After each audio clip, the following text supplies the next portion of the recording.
A chase ends with a suspect and hostage both dead in Fort Worth, what new police body cam reveals. Live from downtown Dallas, WFAA News at 10 starts now. Developing story, Fort Worth police released new body cam video today showing the end of a chase in which a suspect and hostage were both killed. And we need to say up front, some of the video you'll see can be disturbing. This all started in Central Texas when police received several 911 calls about an erratic driver in Troy. That sparked a chase spanning more than 100 miles and didn't end until the car crashed on I-35 in Fort Worth. Adriana De Alba watched this video with a law enforcement expert and shows us what happened.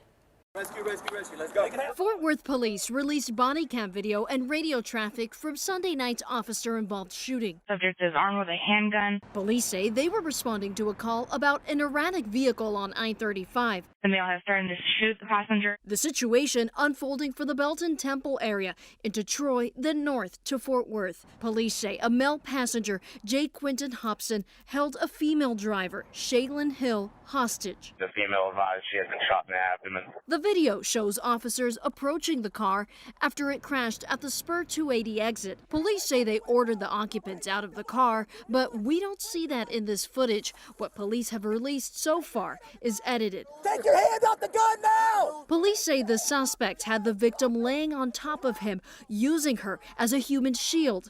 Drop the gun! The suspect seen pointing a gun at the victim. Police giving multiple commands.